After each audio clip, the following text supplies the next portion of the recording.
pas. Bon, je continue pour l'instant. Donc moi je suis donc sociologue dans une école d'ingénieurs, donc je suis immergée parmi des collègues enseignants-chercheurs en sciences de l'ingénieur, mécanique, informatique, architecture navale, etc. Et j'enseigne aussi à des élèves ingénieurs, j'enseigne la sociologie, l'anthropologie et la géopolitique. Donc je voulais dire que j'ai travaillé sur cette communication avec une collègue de l'Université catholique de Lyon et je ne suis pas spécialiste des questions de genre, moi je travaille plutôt sur les ingénieurs depuis plus de 15 ans. Donc c'est vraiment avec modestie que je présente cette communication et je suis très ouverte aux commentaires et aux suggestions.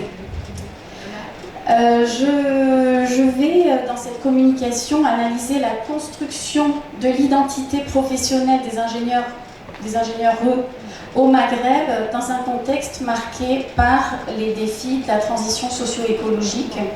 Et en fait, je vais m'appuyer sur 2 enquêtes sociologiques que je vais préciser tout à l'heure, qui ont été menées auprès d'élèves ingénieurs dans des écoles d'ingénieurs au Maroc, en Algérie et en Tunisie.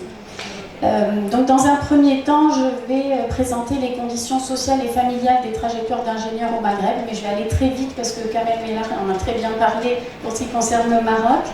Et dans un deuxième temps, je vais proposer une réflexion sur les transformations actuelles du métier d'ingénieur face aux grands défis de la transition socio-écologique et sur ce que l'analyse des contextes maghrébins peut apporter à une approche réflexive des formations d'ingénieurs. Alors,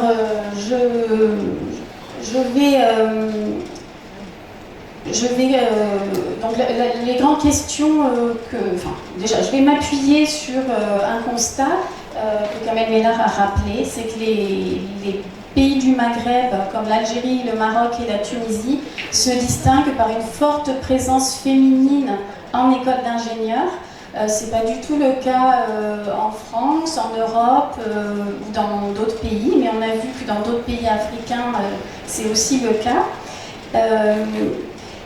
Donc les questions que l'on s'est posées dans le cadre de la recherche que l'on a menée avec des collègues algériens, marocains et tunisiens, c'est quelles sont les spécificités de cette féminisation dans les parcours et les identités professionnelles, quels sont les déterminants des trajectoires des filles et quel rapport ont-elles au métier d'ingénieur.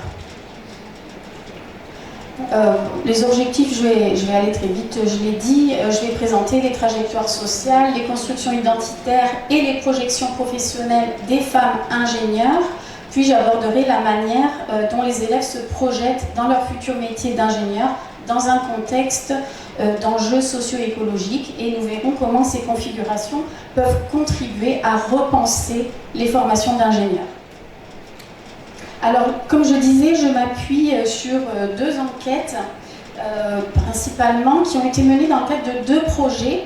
Un projet RIM, qui était un PHC Maghreb, qui a regroupé plus de 15 chercheurs d'Algérie, du Maroc et de Tunisie et de France pendant 4 ans. Donc c'est un projet que j'ai coordonné.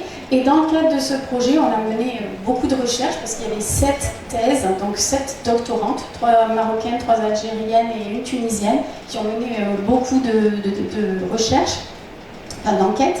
Mais celle que je vais mobiliser ici, c'est une enquête auprès des élèves ingénieurs dans des écoles.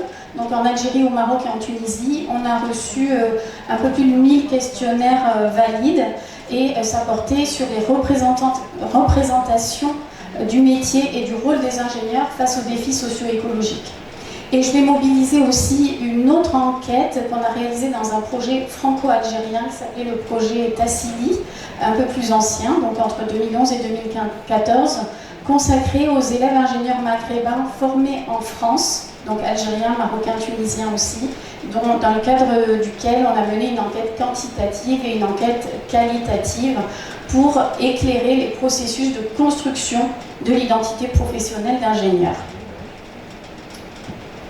Donc je vais parler très rapidement des conditions sociales et familiales des trajectoires d'ingénieurs au Maghreb. Déjà en disant que ce sont des orientations façonnées par des socialisations scolaires et la hiérarchie des filières, comme l'a très bien montré Kamel Ménard. Les données recueillies dans le cadre de notre enquête montrent que l'entrée en école d'ingénieur ne procède généralement pas d'un choix vocationnel. Les choix d'orientation, l'entrée en école d'ingénieur relève souvent d'un enchaînement de circonstances scolaires favorables, comme une évidence scolaire, où la réussite académique constitue le principal critère d'orientation. Donc les élèves les mieux classés au lycée, qui sont bien souvent des filles, sont ainsi dirigés vers les filières scientifiques d'excellence et donc les écoles d'ingénieurs. Bon, je ne vais pas reprendre le verbatim parce qu'il ressemble beaucoup à ceux que Kamel Ménard a cités.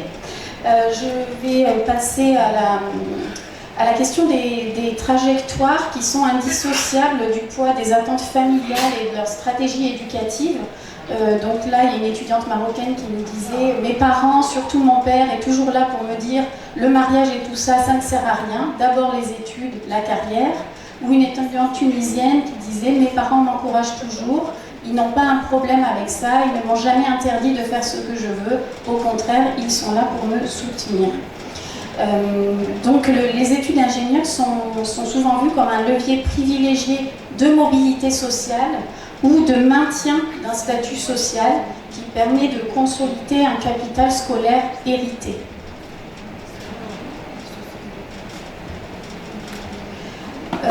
Ce qu'on a montré aussi, c'est qu'il y a une diversité des modalités d'appropriation de l'orientation vers les études d'ingénieur. Il y a des stratégies d'ascension sociale, comme on l'a vu, mais aussi il existe bien sûr des dynamiques plus vocationnelles, comme le montre ce propos d'une étudiante marocaine qui dit « J'étais fascinée par les mathématiques, c'est pour ça que j'ai choisi cette voie ». Donc certaines étudiantes ont choisi cette voie par intérêt marqué pour les sciences, pour les mathématiques ou la technique. Alors il y a différentes logiques qui apparaissent, stratégiques, opportunistes, vocationnelles, qui témoignent de la pluralité des rapports au métier d'ingénieur et des significations qui lui sont attribuées. Et ces différentes logiques, elles ne s'excluent pas mutuellement. Tout ça, c'était une invitation pour nous à nous interroger sur les manières dont ces étudiantes construisent leur rapport au métier d'ingénieur et à ses finalités dans un contexte marqué par des transformations profondes du rôle des ingénieurs. Mais bon, on peut débattre de ça, notamment sous l'effet des défis socio-écologiques contemporains. Alors, ce qui m'amène à ma deuxième partie sur les projections du rôle professionnel à l'épreuve des enjeux socio-écologiques globaux. Donc là, les questions que nous nous sommes posées dans l'enquête qu'on a conduite en 2022, c'est comment les élèves ingénieurs perçoivent-ils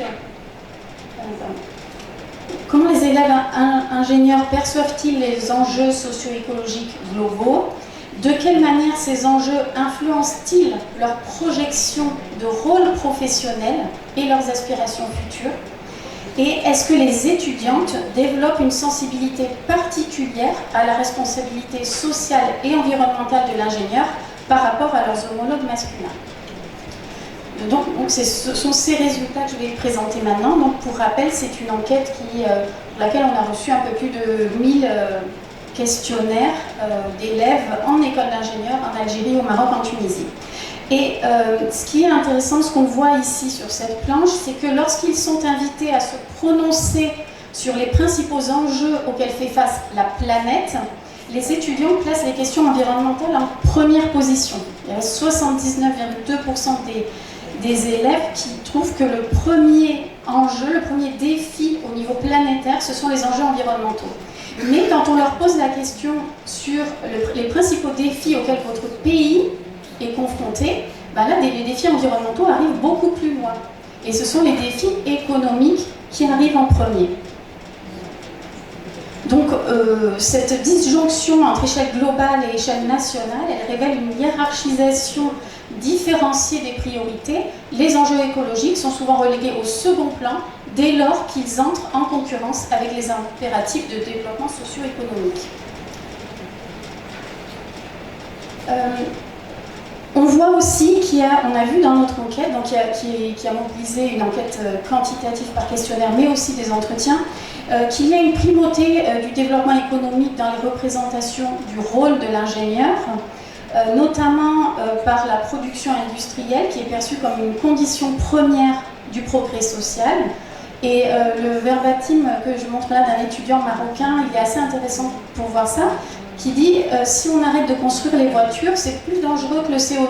La première contrainte, c'est la mobilité. Donc pour lui, l'enjeu social premier, c'est l'accès à la mobilité. Et que si on n'a pas ça, c'est plus grave que les enjeux environnementaux. Donc il y a une certaine hiérarchisation des enjeux qui se fait. Ça ne veut pas dire qu'il y a une absence de sensibilité environnementale. Il y a une responsabilité collective qui est fréquemment affirmée, notamment autour du rôle de l'éducation. Et le verbatim suivant d'une étudiante tunisienne souligne bien ça. Ce qui est intéressant aussi, c'est de voir qu'il y a un grand dynamisme dans les projets associatifs en école d'ingénieurs, à travers les clubs, les challenges, etc. Il y a beaucoup d'étudiants qui essaient de développer des projets qui portent sur le recyclage, sur les dispositifs énergétiques alternatifs, etc. Donc il y a une sensibilité par rapport à ça qui existe. Mais on peut dire que les projections de rôle professionnel révèlent une tension structurante entre impératifs de développement socio-économique et préoccupations environnementales. Alors, est-ce qu'il y a des différences dans les réponses des filles par rapport aux garçons à l'égard de la responsabilité sociale? On a essayé de voir ça. Et donc, j'ai juste rapidement montré les réponses à 3 questions. La première, c'est sur l'importance de l'engagement pour le respect de l'environnement dans le choix de l'employeur selon le genre. C'est-à-dire, une fois que vous aurez votre diplôme et quand vous allez postuler à une entreprise, est-ce que l'engagement pour le respect de l'environnement de cette entreprise est important pour vous, pour pouvoir travailler là? Et les réponses montrent une association statistiquement significative puisque les femmes sont proportionnellement plus nombreuses que les hommes dans cette enquête à considérer ce critère comme très important. Elles sont plus de 60% alors qu'il y a 49% des garçons. Ensuite, sur la question de l'importance de l'éthique dans le choix d'entreprise selon le genre, est-ce qu'une entreprise engagée au niveau éthique, c'est important pour vous? Eh bien, là aussi, la proportion de réponses très importante est de 72% chez les femmes contre 59% chez les hommes. Et enfin, quand on leur pose la question sur l'importance de contribuer à une cause importante dans leur carrière, eh bien, les femmes sont proportionnellement plus nombreuses à juger ce critère très important. Alors bien sûr, cette enquête, ces résultats, ils ont quelque intérêt, mais aussi des limites. Cette enquête montre que les femmes attribuent plus fréquemment que les hommes une forte importance à des dimensions environnementales, éthiques et sociétales dans leur choix du futur employeur et leur projection professionnelle. Donc une importance donnée aux considérations de sens, de responsabilité et d'utilité sociale. Mais bien sûr, il faut noter que ces écarts ne doivent pas être vus comme des différences naturelles, biologiquement déterminées entre les sexes. Ça a été redit ce matin. Il serait aussi méthodologiquement excessif de conclure que le genre détermine à lui seul les préférences exprimées. Et il faudrait faire des analyses plutôt de nature bivariée pour établir des liens causaux. En conclusion, je voudrais rappeler ou inviter à une réflexion exploratoire sur les transformations possibles des formations d'ingénieurs. Les données montrent que les représentations du métier d'ingénieur au Maghreb sont fortement articulées à des logiques sociales, familiales et institutionnelles, on l'a bien dit. Que aussi la formation d'ingénieur est une voie d'ascension sociale, un espace de sécurisation des trajectoires et un support d'anticipation des transformations économiques et environnementales. On a vu aussi que les enjeux socio-écologiques sont présents chez les étudiants. Mais ce que je trouve intéressant d'interroger, avec tout ça, c'est les modèles dominants de l'éducation au développement durable.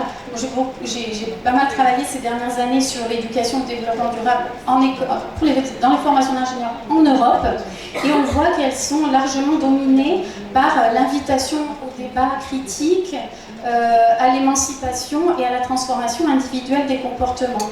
Et les contextes maghrébins, ils mettent davantage en évidence des formes d'engagement non individuelles et qui n'opposent pas nécessairement développement économique et contraintes environnementales. Ça, c'est ma dernière planche. Je voulais donc dire que devant ces constats, la question que nous nous posons est la suivante. Est-ce que la forte proportion de filles en formation d'ingénieur en Afrique du Nord change ou va transformer le rapport au métier et à ses responsabilités? L'enquête montre en effet que nombre d'entre elles y accèdent moins par vocation technique que par effet de classement scolaire et de contraintes institutionnelles, et certaines expriment un intérêt initial pour des domaines plus sociaux.